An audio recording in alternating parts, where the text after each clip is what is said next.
자, 이제 마지막 17차시 영어 이제 고등학교 1학년 마지막 한국사 강의를 보도록 하겠습니다. 2학년 올라가면 배우겠죠. 자, 17차시 보도록 하겠습니다. 전시확인입니다. 우리나라에서 최초의 철도는 경인선이죠. 경인선. 서울 경장, 그 다음에 인천, 서울과 인천이 있는 섬이고, 그 다음에 우리나라 최초의 은행은 조선은행이었죠. 뭐 조선은행 안정합니다. 안 쓸게.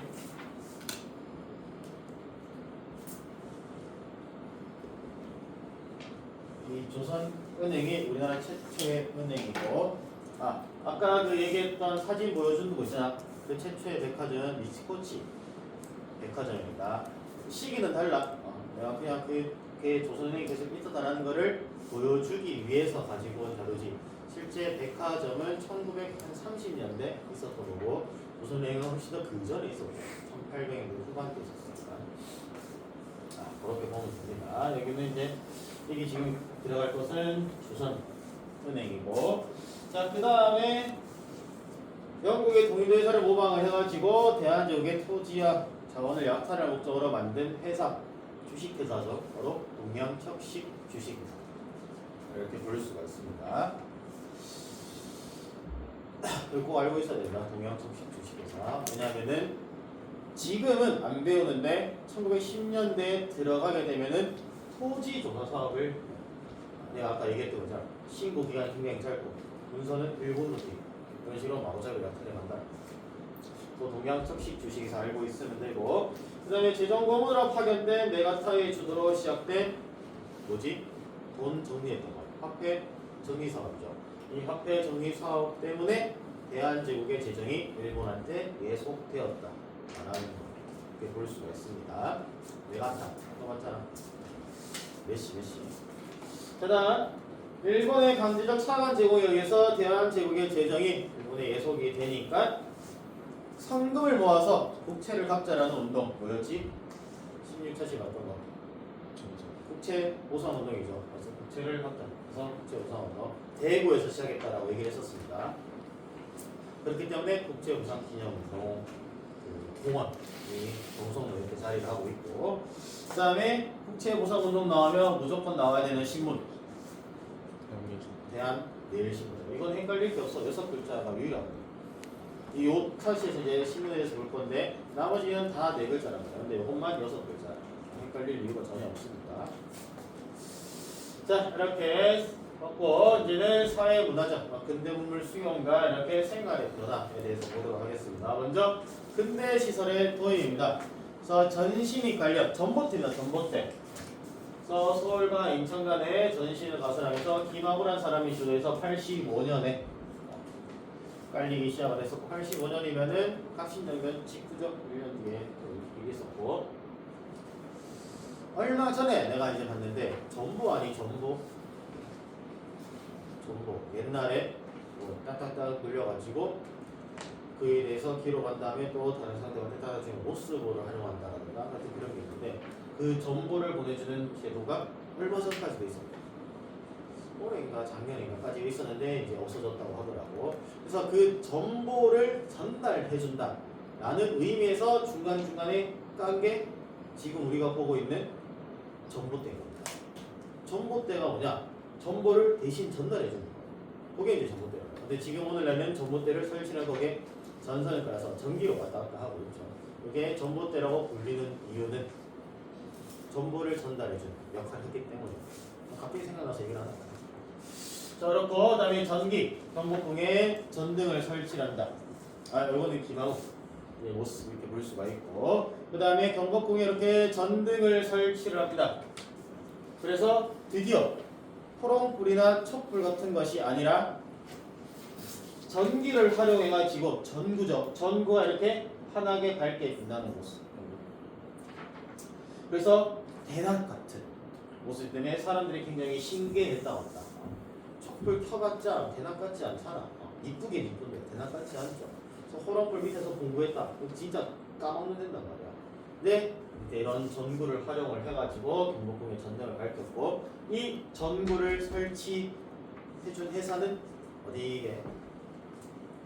전구로 굉장히 유명한 사람, 이 만든 회사. 에디슨입니다.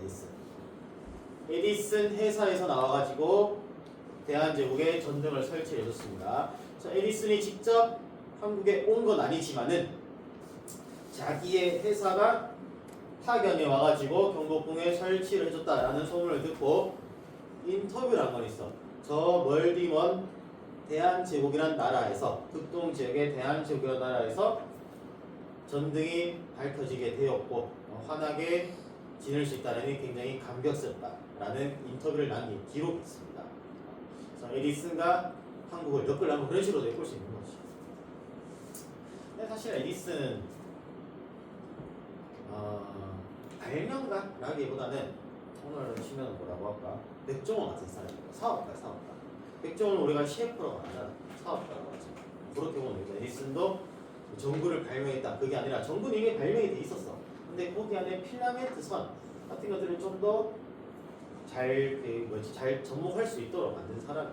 그것도 발명이라면 발명이라고 부를 수 있지만은 완전 없는 새로운 거를 만드는 사람은 아니고, 그런 것들을 좀 더 잘 다듬어서 잘 판매한 사람이 바로 에디슨이었다고 합니다. 자, 그 다음에 황실과 미국인이 합작을 해가지고 전기 회사를 만들어 오늘날 한전의 전신이라고 볼 수 있겠죠. 한국전기의 전신. 그래서 한성 전기회사 같은 것들이 설립되었고, 그 다음에 전화도 이렇게 공중에 설치가 되었습니다. 최초로 1898년에 전화가 궁궐 보정이 있는 보정의 개인적인 집무실과, 그 다음에 떨어진 몇 발자국 조금 떨어진 같은 궁궐에 있는 건물이긴 한데 좀 떨어진 그 건물에서, 예를 들어서 거리로 치면은 1학년 3반과 1학년 6반 정도 거리, 그 정도 거리에서 이제 사람을 눈을 보고 얘기를 하는 게 아니라 목소리만을 통해서 최초로 전화를 했던 것이 여기 했던 시기가 바로 이 시기입니다. 그래서 고종이 전화를 하고, 그 다음에 신하가 이렇게 전화했는데 우리가 이런 적이 없었잖아. 항상 왕이랑 대화할 때는 왕의 몸을 보고, 그 다음에 등을 보여서는 안 되고 항상 엎드려야 되고 그러고 있죠. 근데 이거를 이제 시험해 보겠다고 왕이 들고 있고 반대 저쪽에서는 또 신하가 들고 있어. 전화를 하고 있으니까 이렇게 공손하게 무릎을 꿇고 두 손 맞춰서 전화 받고 있는 모습. 이것이 왕에 대한 예의를 표하는 거지. 그 다음에 딱 전화를 처음 받았어. 했을 때 신기한 거야. 목소리는 들리는데 눈이 안 보이고 사람이 안 보이니까 이거 진짜 안 보이나 하면서 이 신하가 했던 말이 뭐게? 이 신하가 고종한테 했던 말이 뭐게? 욕은 아니고 목소리는 들리는데 안 보이니까 뭐라고 했느냐? 혹시나 이렇게 말하면 내가 보일 수도 있지 않을까라고 하면서 여기 좀 보세요. 여기 좀 보세요. 그랬는데 그게 조금씩 번역이 돼서 지금 우리가 전화할 때 뭐라고 해요? 여보세요. 거기 여기서 탄 거야. 다른 나라 봐봐. 미국 애들 봐. 전화번호 뭐래? 왔어. 하이지라잖아. 일본 애들은 무시무시지라. 근데 우리나라만큼은 안녕. 뭐 이런 말 안 하죠. 여보세요. 보통 다 그렇게 시작하죠. 그게 여기서 나온 말이에요. 여기 좀 보세요.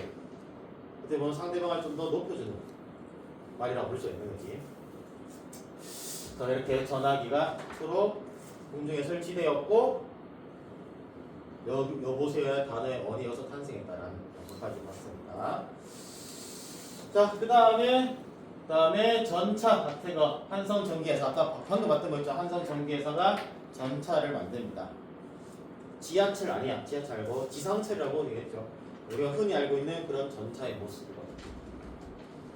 근대 시기에 영화나 드라마 같은 거 자주 나오죠. 이런 모습이 있고, 지금은 없죠. 지금은 다 철거를 했었고. 이거 뭐냐? 광화문입니다. 광화문 앞에 이렇게 전차가 나다니는 모습을 찍은 사진이야.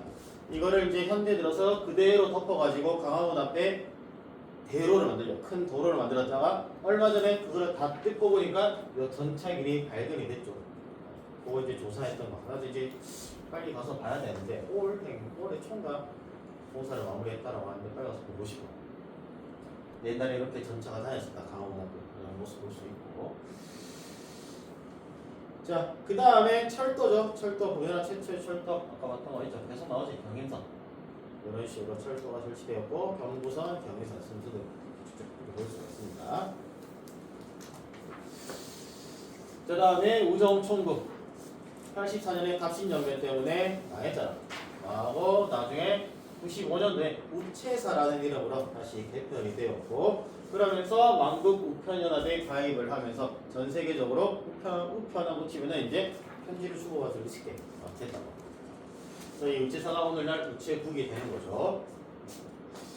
그 다음에 의료적으로는 이거는 내가 설명을 했죠. 수업 시간에 강연, 알레니, 민영이 살려가지고 만들었고, 갑신연변 때 칼이 맞아서 흘러내린 내장 주술줄 담아가지고 꾸며가지고 했다 했다. 그러면서 강의원이 만들어졌는데 돈이 없어 보니까 투자를 받았어. 그래서 세브란스라는 사람한테 투자를 받아서 세브란스 병원이 되었고, 근데 의사도 키워보자 해가지고 나중에 연희 전문 학교를 합쳐가지고 오늘날 연세대가 되었다. 이거 설명했었죠. 그런 것들 내용이고, 뭐 간절하지 대안에 있었다 정도 알고 있으면 됩니다. 그 다음에 근대 시설로는 이런 기기창 그 영선사죠. 청나라에 갔다가 배워왔던 근대식 무기 만들고 이런 거 배워온 사람 있잖아. 그 사람들이 돌아와서 만든 거 기기창이라든가, 그 다음에 아까 전항국에서 발행했던 거 1890년에 백동화죠. 그런 거 있다 정도 알고 있으면 되고, 근데 방문국에서 뭐를 발행하냐? 신문이죠. 최초의 근대식 신문이 발견했는데 그 발행이 되는데 한성순보라고 합니다. 최초의 근대식 신문이다 라는 거. 바로 다음 페이지에 볼게 될 겁니다. 그 다음에 근대 건축물로는 독립문, 명동성당, 덕수궁, 석조당 같은 게 독립문 워낙 많이 봤죠. 이 독립문이 무슨 형태야? 어느 나라의 뭐라고 비슷해? 이 독립문이 프랑스 개선문이랑 비슷하다. 그런 형태를 따온 거야. 따와가지고 그렇게 만들어보고, 프랑스 개선문은 어느 나라 걸 갖게? 나폴레옹이 어느 나라 보고 개선문을 만들었을 때? 이탈리아입니다. 이탈리아 원정 갔다가 폴란드에 운영할 또 그런 개선문이 비슷한 게 있거든. 그거 보고 프랑스에서 만들었고, 그걸 또 본따 가지고 우리나라에서 독립을 만들었고, 그 다음에 명동성당은 요거죠. 요거. 이 시기에 만들어진 근대식 성당이 오늘날까지도, 오늘날 지금 모습입니다. 오늘 모습이고, 그 14차시 마지막에 이재명이 이완용 칼로 쑤셨다 했잖아. 공길이 여기겠죠. 여기서 기다렸다가 칼로 쑤셨는데 윤리학과군은 죽고 이완용은 살았다라는 내용도 얘기했었죠. 그 다음에 덕수궁 석조장, 르네상스식, 그래가지고 르네상스식의 그런 건물 형태를 보이고 있으며, 이런 걸 만들면서 이제 고종이 왕안 파진해서 항공을 하는 거지. 자, 이렇게 근대 건축물까지 봤고, 자, 그 다음에는 신문입니다. 신문 정리 잘 해놔야 된다. 굉장히 헷갈려. 나도 그냥 신문 뭐였어요 하면은 헷갈린단 말이야. 한번 정리를 하고 여러분들 가르쳐야 된단 말이야. 여러분들 이거 공부하는 입장에서 처음 보는 거기 때문에 굉장히 힘듭니다. 정리 잘 해놔야 된다. 그 첫 번째, 아까 방문국에서 발표했던 최초의 신문 뭐였어? 최초의 근대식 신문 한성순보입니다. 한성순보 최초의 신문으로서 순한문입니다. 한문이고, 관보야 관보. 관보란 뭐냐? 정부의 정책을 전달하는 게시판 같은 역할을 했다. 신문인데 게시판 같은 역할을 했다라고 공익 광고 그런 거 했다라고 생각을 하면 됩니다. 그래서 정부의 여러 가지 정책들을 알려주는 역할을 했었고, 그래서 순한문으로 했기 때문에 일반 백성들을 잘 읽지는 못했습니다. 한문을 공부를 백성들은 잘 못하기 때문에 한글을 썼지. 한문과 한글은 다르니까. 자, 그 다음에 86년부터 88년까지는 역시 정부 주도로 만들어지긴 하는데, 이제 순보와 성격이 좀 달라. 주보야 주보. 순보는 2주에 한 번 혹은 3주에 한 번, 길면 한 달에 한 번 이렇게 나왔다고 하는데, 주보는 일주일에 한 번 무조건 나왔다고 합니다. 그 다음에 이 신문을 발행하기 위해서 돈이 들잖아. 잉크값 들지, 그 다음에 인력비 들지, 그 다음에 또 뭐지? 종이값 이런 거 들잖아. 그런 것들을 좀 채워넣기 위해서 했던 게 광고입니다. 상업 광고가 최초로 게재된 신문이 한성주보입니다. 그래서 우리도 지금 신문을 보면은 신문 밑에 광고 같은 거 달려 있잖아. 그런 것들을 최초로 시작했던 게 이 한성주보다라는 거죠. 저희는 한성순보의 모습이고, 한성주보는 내가 안 나오나보다. 자, 다음에 독립신문. 이거는 많이 봤죠? 많이 봤는데 빨리 넘어가도록 하겠습니다. 서재필이 정보지원을 발행했고 독립협회 전이지 여론조사를 하기 위해서 만들었던 거고 최초의 한글신문입니다. 순 한글신문이고 그 다음에 서재필 자체가 미국인이잖아. 미국 시민권자잖아. 그렇기 때문에 영문판도 만들었다라고 하고 있습니다. 사실 또 이거를 문신 입도에는 기부신 없겠지. 설마. 자, 그렇고 그 다음에 황성신문은 요거 하나 알고 있으면 됩니다. 시일야 방송대본을 내렸다. 장지연이 일산능력에 대한 저항으로서 시일에 거쳐서 밤마다 울었다라는 글을 게재를 했었다라는 게 바로 황성신문입니다. 그래서 이런 식으로 볼 수 있어요. 이렇게 볼 수가 있고. 자, 그 다음에는 제국신문이라는 게 있었다 정도 알고 있습니다. 순 한글로 돼 있어가지고 한문을 읽지 못하는 이렇게 서민층과 부녀자들을 위해서 순수하게 한글로 만든 신문이다라는 거죠. 왜? 독립신문은 없어졌잖아. 독립협회 망하면서. 그러면서 이런 것들도 있었다라는 거고. 그 다음에 1904년과 1910년대 대한매일신문이죠. 양기탄 나오면 그냥 대한매일신문.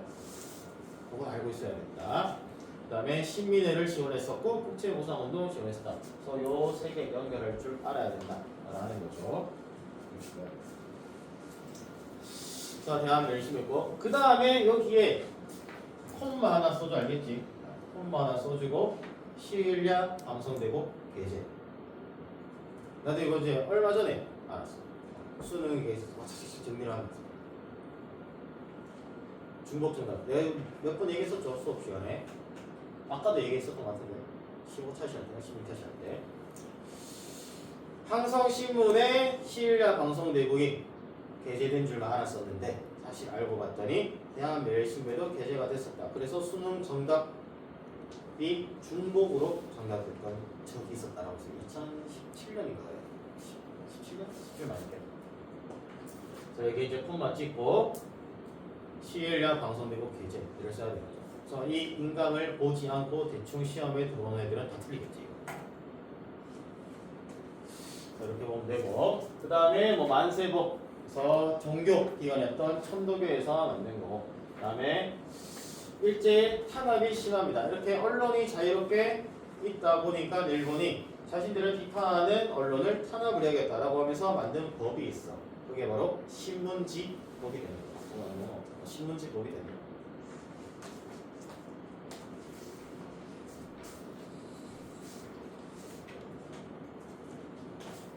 신문에 대해서 검열을 강화하겠다라는 식의 얘기고 이거는 대한매일신보의 모습입니다. 학습지에도 내가 뭐 넣지 않냐? 같이 있죠. 학습지에 그런 모습 볼 수가 있고 자, 그 다음에 근대교육입니다. 근대교육인데 요 두 가지 차이점 알고 있어야 됩니다. 1번과 4번 하나는 사립학교고 하나는 관립학교 한마디로 공립학교이기 때문에 자, 첫 번째 근대교육 시작에서 볼 것은 바로 원산학사입니다. 최초의 근대식 사립학교야. 그래서 덕원의 부사 그 당시 원산을 덕원이라 불렀다라고 합니다. 그래서 덕원의 부사였던 정현석이라는 사람이 지원을 해줘가지고 최초의 근대식 사립학교를 만들었습니다. 그래서 근대적인 학문과 이런 무술교육을 했다라는 거고 근대식 뭐 군사훈련 같은 거겠죠. 그래서 원산학사의 모습은 이랬다라고 합니다. 학교의 모습이 딱 보이죠. 운동장이 있고 건물 이렇게 있고 어느 쪽은 기숙사기 어느 쪽은 뭐 수업하는 곳이고 어느 쪽은 급식소 이렇게 되지 않았을까 라고 생각을 하고 있습니다. 그 다음에 뭐 동문학 같은 게 있었다라는 거. 동문학에서 뭘 했느냐? 통역입니다. 지금 전 세계의 많은 국가들과 통상적으로 맺고 있잖아. 그러니까 러시아어 하는 애, 독일어 하는 애, 일본어 하는 애, 미국어 하는 애, 영어죠. 영어 같은 거 하는 애, 그 다음에 불어 하는 애 이런 애들을 막 키우는 거야. 그래서 통역까지. 그 전까지는 이런 거 필요 없었지. 뭐만 알고 있으면 돼. 중국말 말고 있으면 돼. 청나라 말 말고 있으면 돼. 근데 이제 그런 시대가 아니다 보니까 많은 통역가들을 양성하기 시작했었고 자, 다음에 배제학당과 이하학당 같은 거에서 이제 선교사였던 아펜젤러라든가 아니면 선교사였던 스크랜튼 여사가 와가지고 교육을 하는데 특히 이하학당은 최초의 여성 교육기관입니다. 선교사가 만들기 때문에 사립이라고 볼 수 있죠. 그게 이제 강무개혁 때 서서히 공립으로 바뀌게 됐고 이하 학당이 오늘날 어디로 연결되지? 그 이하에도 연결되는 거죠. 배제학당 오늘 어디 연결되지? 배제대 연결되는데 조금 안타깝긴 한데 배제대학교는 약간 조금 이렇게 이화 여대에 비해서는 급이 낮죠. 그렇지만 배제중학교와 배제고등학교는 개연구입니다. 진짜 연구입니다. 좋은 대학 많이 근데 이 사람들이 이 재단이 갖고 있던 대학은 조금 안타깝게 왜 그런지 모르겠는데 여러 가지 뭐 사건이 있었겠지. 좀 안타깝다라고 볼 수가 있습니다. 자, 그 다음에 1번, 4번 무조건 알고 있어야 된다 했었죠. 4번 특히 정부가 설립한 최초의 오늘로 치면은 공립학교입니다. 국공립학교야. 바로 유경공원, 유경공원. 공원이 파크라 생각하는 과거는 없겠지. 유진 없겠지. 파크가 아니고 공립학원과 공립학교다라고 이렇게 생각합니다.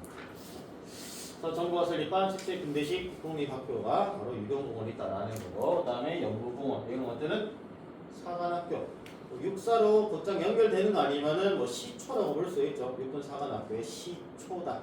시초? 연결 안 되는데 어쨌든 전시다라고 생각합니다. 연결점은 없다라고 합니다. 지금 최근에 연구 결과에 의해서는. 그래서 이런 것들이 있다라는 거고, 아까 봤던 사진을 내가 빨리 넘겼는데 이거는 이제 배제학당 모습, 보건한 모습이라고 하고, 그 다음에 이거는 이화학당의 졸업생들 모습이라고 합니다. 졸업생은 나 입학식이야, 난 졸업식이 아니죠. 근데 지금 이렇게 칼로 되어 있는 건 현대에 들어서 복원한 거야. 옛날에는 흑백이었죠. 흑백 사진을 현대에 들어서 복원했는데 복원 색깔을 좀 어떻게 했는지 모르겠지만 조금 무섭죠. 사진들이 조금 무섭게 나왔다라는 거 볼 수가 있습니다.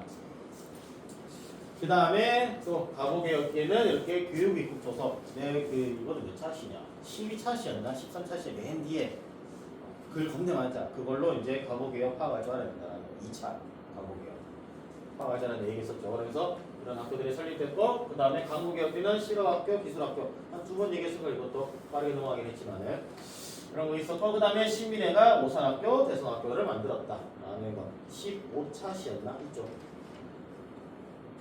알고 있어야 됩니다. 그 다음에 여기서 이제 교과서에서는 다루지 않아. 왜 다루지 않는지 이유는 알 것 같은데 인강은 지금 기록이 나오니까 내가 좀 말하기가 좀 그래. 그런데 이 사람 헐버트. 그런데 이 헐버트에 대해서는 교과서에서는 다루지 않지만 내가 생각했을 때 우리나라에서 정말 중요한 일을 한 사람 중에 한 사람. 바로 헐버트. 이 사람 미국인 선교사야. 미국인 선교라서 조선에 입국한다. 조선에 입국을 해가지고 유경원에 교사로 들어와. 유경원에서 조선에 대해서 조선은 학생들을 가르치는데 한글이 너무 이쁜 거야. 동글동글하고 막 영어랑 달라. 그 다음에 영어는 나열식이잖아. 단어를 말하는. 근데 한글은 나열식이 아니죠. 파치열식이야. 브레이크라는 단어를 한국어는 한 단어로 빽 할 수 있잖아. 그런 식으로. 이런 한글의 우수성, 자음과 모음이 합칠 수 있다. 그 아래 받침도 쓸 수 있다라는 그런 것들 우수성을 알리면서 한국어의 자음과 모음을 국제적으로 알립니다. 어디에 뉴욕 트리뷴이라는 엄청 유명한 뉴욕 타임즈급이라고 볼 수 있는 거기에 딱 심게 되는 거죠. 그게 이거야. 한글이란 매우 우수한 문자다. 한글을 쓰고 있는 이 조선인들은 엄청나게 똑똑한 애들이다. 영어보다 훨씬 더 우수하다. 라고 얘기를 하는 거죠. 단순히 나열식이 아니라 합체를 할 수 있는 거의 유일한 언어라고도 평가받고 있죠. 지금까지도. 세종대왕이 그 다음에 엄청 과학적으로 만드셨잖아. 기역, 니은, 디귿 할 때 전부 다 목에 성대 모양이라든가 성대가 뭐 안쪽에 있는 목의 모양을 보고 만드셨다고 하죠. 그 형태 자체를 엄청나게 과학적으로 만든 것이죠. 그거를 굉장히 좋아했어 헐버트가. 그러면서 이제 이렇게 한국어의 우수함을 얘기를 했었고, 자 그러면서 또 뭘 했느냐? 최초의 한글 교과서를 만듭니다. 그 전에 내가 보여줬던 최초의 교과서 있었지 15차시 때. 그때 보면은 한글만 있지 않잖아. 한자가 엄청 많았잖아. 우리 지금 너네 읽으라 못 읽을 거. 나도 못 읽어. 그런 게 교과서였는데 이제는 순 한글로 한글이 너무 우수하니까 내가 한번 교과서 만들어야겠다 하면서 특히 또 뭘 한다? 지금 조선인들이 가장 부족한 게 세계에 대한 지식이다. 그래서 세계 지리 교과서를 하나 만들어보자. 해서 만든 게 바로 이런 거죠.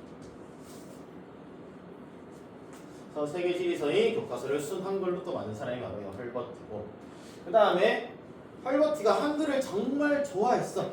정말 좋아하기는 했는데 단 한 가지 단점이 있다는 거야. 단 한 가지 단점. 무슨 단점이 있을까? 바로 띄어쓰기와 점찍기가 없어. 그냥 쭉쭉 나열시나. 여러분 초등학교 1학년 때 처음으로 배우는 게 뭐야? 아버지 가방에 들어가신다. 아버지가 방에 들어가신다. 이거 배우잖아. 아버지 가방에 들어가신다. 아빠가 가방 속에 들어갔다라는 말이야. 근데 이게 조사를 앞으로 붙여야겠지. 아버지가 방에 들어가신다. 아, 아버지께서 방에 들어가셨구나. 이런 식으로. 그런 띄어쓰기를 처음으로 만들어준 사람이 헐버트야. 점찍기, 콤마 같은 거를 만들어준 사람이 헐버트란 말이야. 그러니까 지금 오늘날의 교육과정에서 한국사 교과서를 만드는 사람들은 국어과에는 거론을 하는지 모르겠지만 한국사에는 일단 없어. 헐버트에 대한 얘기가 하나도 없었어. 아마도 이렇게 우수한 한글의 단점, 유일한 단점이었던 띄어쓰기나 점찍기를 미국인 따위가 권유를 해서 지금 우리가 편하게 쓰고 있다라는 걸 인정하기 싫어서 교과서에 안 실은 게 아닐까라고 생각을 하고 있습니다.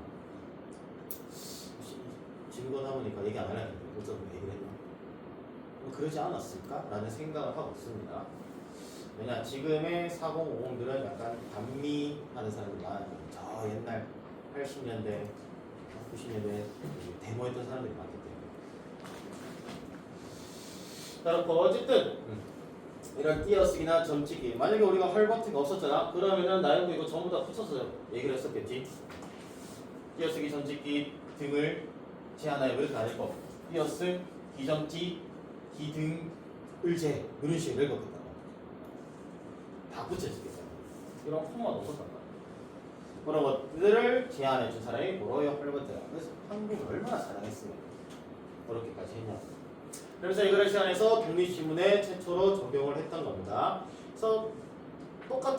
아버지가 방에 들어가신다. 아버지 가방에 들어가신다. 라는 거와 비슷하게 장비가 삼국지를 사용했던 거죠. 장비가 말을 타고, 장비 가마를 타고 이런 식으로 띄어쓰기가 왜 필요한지에 대해서 설명을 하면서 띄어쓰기를 한글에 적용시킨 사람이 바로 헐버트라는 사람이다. 그래서 아까 신문 잠깐 다시 돌아가면은 독립신문에는 뭐든지 띄어쓰기가 다 되어 있는 우리가 읽기 쉽게 편하게 다 되어 있는. 아니면 원래 이랬단 말이야. 이걸 다 한글이라 생각해봐. 한자가 있긴 한데 한글에 생각하면 줄줄이 있잖아. 뭐가 고유명사인지 뭐가 조사인지 제대로 파악하기가 힘들다. 그런 것들을 이제 편하게 해준 사람이 헐버트였다라는 거죠.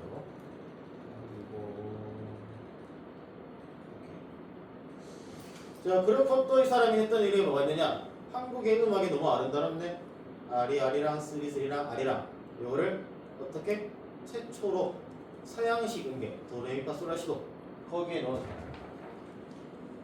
원래 아리랑이 우리가 전통음악 할 때 근데 단소 같은 게 썼니? 중학교 때 태왕 무임중 이런 거 하잖아. 태양 무임중 그런 거에 사용이 되어 있었는데 이 헐버트라는 사람이 그 얘기를 딱 그 아리랑 노래를 듣고 이거 굉장히 아름답다. 전 세계에 알릴 수만큼 좋은 노래니까 서양 음계에 내가 그려보겠다 하면서 이런 식으로 아리랑을 서양 음계에 차용한 사람 바로 또 헐버트입니다. 한국 얼마나 사랑했는지 이런 것들만 봐도 볼 수가 있는 거예요. 그래서 이 헐버트는 나중에 죽고 나서 나를 한국 땅에 묻어달라 해서 지금 한국 땅에 묻혀 있다고 합니다. 국립현충원에 있나? 하여튼 무덤이나 하여튼 한국 땅에서 묻혀 있다라는 말을 들었습니다. 그래서 만약에 헐버트가 없었다면 우리는 이렇게 편하게 볼 수 없었다라는 거죠. 아까 시일야 방송에 실린 거 같잖아. 이렇게 막 붙어서 봤었다는 거지. 그래서 헐버트에 대해서 꼭 알고 있습니다. 단순히 미국인이라서 얘를 가르치면 안 된다라는 그런 생각을 하는 사람들은 좀 반성을 해야겠죠. 자, 그 다음에 국학의 발달과 문예 활동입니다. 국학의 발달은 주시경 좀 유명하죠. 여러분 국어 시간에 다 배우지 않는 주시경에 대해서. 그래서 한인쌤이 주시경의 호야. 이왕의 호가 태계, 율곡의 호가 이의 호가 율곡인 거 그런 것처럼 한인생 주시경 선생이라고 합니다. 그래서 국어 문법이라든가 말의 소리 같은 것들, 그다음에 지석영 같은 사람들이 한글을 연구했었다는 거죠. 이분이 바로 주시경입니다. 그래서 말의 소리라는 책을 쓰면서 한글을 연구를 했었고, 그 다음에 국사, 한국사입니다. 한국사. 일사지각 이후 한국사에 대한 관심이 고조가 돼. 그러면서 그 우리가 역사적으로 위기가 다가왔을 때, 특히 외세의 위기, 외세의 침략이 다가왔을 때 어떤 식으로 영웅이 나타나서 극복을 했는지에 대해서 유념 깊게 본 사람이 있는 거죠. 그 사람이 바로 신채호입니다. 신채호. 그래서 이순신전, 을지문덕전 이런 것들을 했었고, 그 다음에 또 뭘 했느냐? 다른 나라의 역사도 봤단 말이에요. 다른 나라에는 어떤 식으로 극복을 했는지. 그래서 이태리 건국 삼걸전 해가지고 가리발디 이런 사람들, 가리발디 그 다음에 또 누가 있지? 이건 또 왜 기억이 안 나냐? 하여튼 그럼 이태리 통일할 때 했던 일을 그 업적이던 사람들, 얘랑 그 다음에 올랑 베트남이죠. 베트남이 어떻게 망했는가라는 거. 그래서 우리는 이렇게 망하면 안 된다 라는 것들을 가르쳤던 거다, 역사적으로. 독사신호이란 또 책을 쓰면서 민족주의 역사를 그 얘기를 했었고, 신채원의 굉장히 유명한 말이 있죠. 여러분들이 다 아는 말이야. 다 아는 말을 했던 사람이에요, 사람. 뭐야? 신채호가 했던 유명한 말. 역사를 잊은 민족에게 미래가. 그치. 역사를 잊은 민족에게 미래를 얻었다라고 했던 사람이 이 사람. 신채호. 이분이시고, 그 다음에 신채호, 단재 신채호 선생이 또 했던 말이 있어. 배웠어. 너가 나한테 고려할 때 배웠어. 뭘까? 어떤 한 사건을 두고 굉장히 높게 평가했어. 무신정부. 그 묘청의. 그치. 묘청의 서경천도 운동을 뭐라고 했지? 조선 역사상 1000년의 제일 대사건, 제일 큰 사건이라 했던 사람이 또 이 사람. 단재 신채호. 몇 번 봤습니다. 나랑 수업을 하면서 이 사람에 대해서. 이런 사람들이 이제 민족주의 역사에 연구방을 제시하면서 이렇게 나라가 위기에 닥쳤을 때 다른 나라는 어떤 식으로 극복했고 다른 나라는 어떤 식으로 잘못했기 때문에 망했고, 그다음에 우리나라는 이렇게 이순신이나 을지문덕 같은 사람 본받아가지고 이런 국난을 회복해야 된다, 극복해야 된다라고 얘기를 하는 거죠. 그다음에 조선강문회라는 단체에서는 이렇게 민족군을 정리했고 박은식, 최남선 같은 사람들이 있었다라는 겁니다. 그다음에 문예적으로는 신소설이 있습니다. 이인직의 혈의 눈 같은 게 있고, 이건 영화도 있습니다. 영화도 있고, 그다음에 안국선의 금수회의록. 금수가 뭐야? 짐승이죠. 짐승들이 회의를 한다는 겁니다. 근데 그 짐승들이 각각 뭐를 의미하냐? 세계 각국의 열강들을 의미해. 그래서 이런 세계 각국의 열강들이 모여가지고 지구에 대해서 얘기하는 거예요. 세계 정세에 대해서 얘기를 하는데, 그거를 이제 말하기 좀 그렇잖아. 미국이 뭘 했다, 프랑스가 뭘 했다, 영국이 뭘 했다 하기 그러니까 짐승의 이름을 빌려가지고 돼지가 뭔 말 했네, 앵무새가 뭔 말 했네, 이런 식으로 얘기를 하는 거죠. 이게 바로 금수회의록이라고 볼 수 있습니다. 그 다음에 최남선이 썼던 해에게서 소년에게 라는 신체시라는 게 있습니다. 여기서 말하는 신체시는 우리가 알고 있는 그 신체가 아니고 몸이 아니고 새로운 체제의 시라는 말입니다. 새로운 형태의 시라는 의미입니다.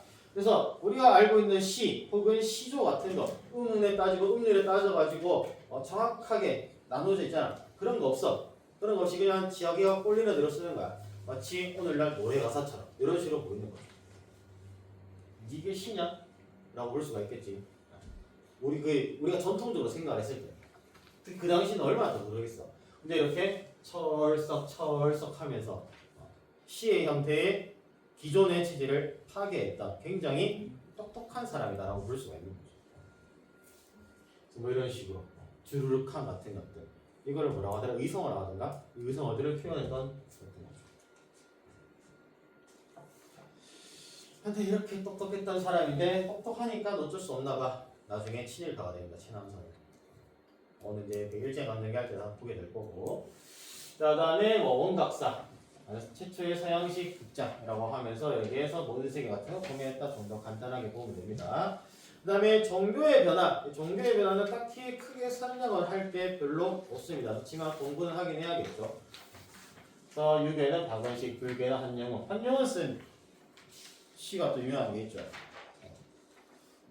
님은 같습니다. 님의 친구.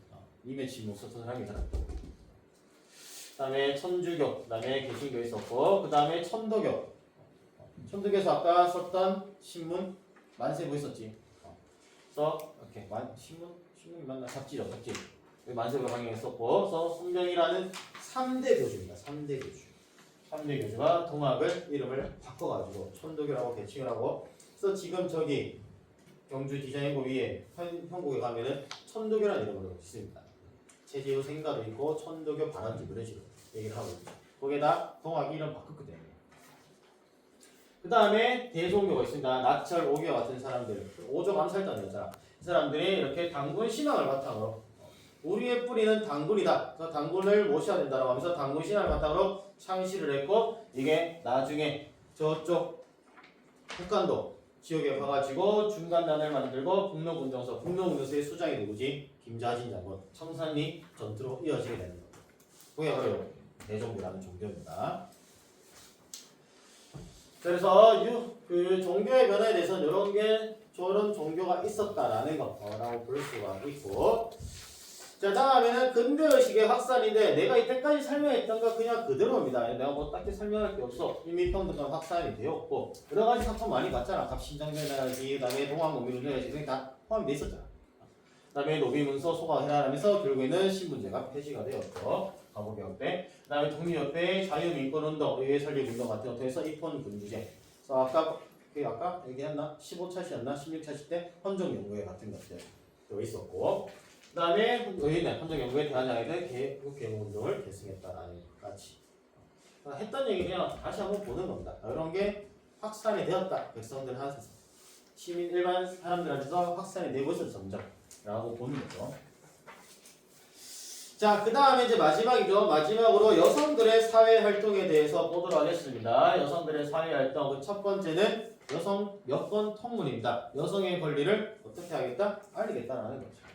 그래서 북촌에 있었던 양반의 부인들이, 북촌이란 말은 궁궐 북쪽에 있는 잘 사는 사람들이죠. 잘 사는 집안의 양반들이 주도를 했습니다. 양반 부인들이. 그래서 여성도 뭘 할 수 있다? 직업을 가질 수 있고, 여성도 뭘 할 수 있다? 교육받을 권리가 있고, 여성도 뭘 할 수 있다? 정치에 참여할 수 있다라는 겁니다. 그 전까지는 여성들이 굉장히 억압돼 있어요. 조선 후기 때. 남성주의, 남성 우월주의가 팽배하면서, 왜? 병자호란과 임진할 때 워낙 많이 죽었기 때문에 양자들인제도 그런 거 있었죠. 그렇기 때문에 여성들이 워낙 억눌려 있다가 이제는 이런 근대의식이 확산이 되면서 여성도 같은 인간이다 가 의식이 싹트게 되는 거죠. 그래서 교육받을 권리라든지 정치에 참여할 수 있는 권리 같은 것들을 확산시키는 겁니다. 그래서 이런 여권통문, 여성신문입니다. 여권신문 같은 걸 통해 가지고 여성들의 의식을 점점점 개방을 시켜나갔고, 그 다음에 여권통문 발표를 계기로 여성들의 단체가 조직이 되는데 그게 찬양회입니다. 찬양회. 찬양회가 조직이 되면서 여학교 설립 운동을 하고, 그 다음에 여성 개발 사건, 개발 사업, 그 다음에 만민공동에도 적극적으로 참여를 했다라고 합니다. 1898년 아직 독립협회 있을 때잖아. 왜냐면 1898년 12월에 해산이 되니까 그 전까지는 다 있었던 거죠. 그래서 만민공동에 참여했었고, 그러면서 이런 찬양회뿐만 아니고 이런 단체들이 서서히 조직되기 시작했다라는 거 볼 수 있습니다. 그 다음에 특히 국제우상 부인회는 뭘 했다? 국제우상 운동에 적극적으로 참여하기도 했다라는 거죠. 여성들도 담배를 피는 사람이 있죠. 여성 술을 마시는 사람이 있잖아. 근데 그런 것보다는 뭘 한다? 끼고 있던 금가락지라든가 자신의 여기 머리에 끼고 있던 비녀 같은 거, 아니면은 열심히 배라는 말은 배틀 짠다라는 말이죠. 옷감이잖아. 옷감을 열심히 짜가지고 팔아가지고 성금 모임하다라는 거. 그런 것들을 적극적으로 참여했던 사람들은 여성입니다. 그래서 여성도 이제 사회적으로 뭔가 꿈틀대기 시작했다라는 표현이 좀 맞는 것 같습니다.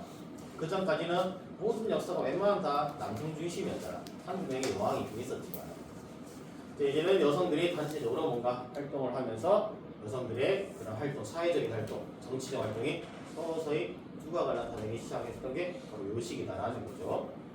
그러면서 최초의 근대식 여자 의사가 탄생하는데, 바로 박에스더라는 사람입니다. 그래서 이 박에스더는 1890년대 이하 학당을 졸업을 했고 거기서 누구?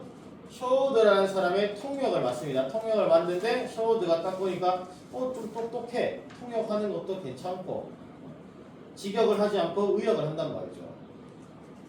그러니까 괜찮네. 너 똑똑하니까 공부 한번 해볼래? 그러니까 거기 공부하고 싶대. 뭐 공부하고 싶냐 그러니까 그때처럼 의사하고 싶다 이렇게 얘기한 거야. 그래서 쇼우드가 추천서를 써줘가지고 어디 가냐? 미국 볼티모어에 들어간다. 미국 볼티모어의 여자 의과대학에 입학을 해가지고 한국 최초의 근대식 의사가 됩니다. 여자 의사가 돼가지고 미국에서 여러 가지 많은 발전을 합니다. 미국에서 의사로서 재직을 하면서 발전했었고 교육을 해서 간호학교 설립을 주도를 하였는데 이게 직접적인 연관은 없지만은 무엇은 학교 탄생에 영향을 미쳤냐? 간호사관학교 탄생에 영향을 미쳤다라고 합니다. 직접적으로 연결된 건 아니야. 하지만 그게 영향을 미쳤다라고 얘기를 하고 있습니다.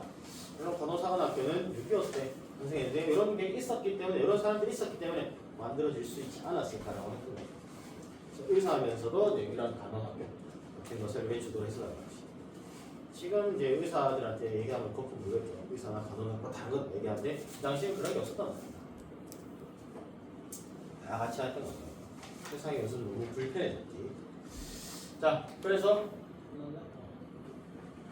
시험 범위는 여기까지 딱 종료를 하도록 하겠습니다. 인강 꼭 보고 놀지 말고 공부해라 너 지금. 알겠지?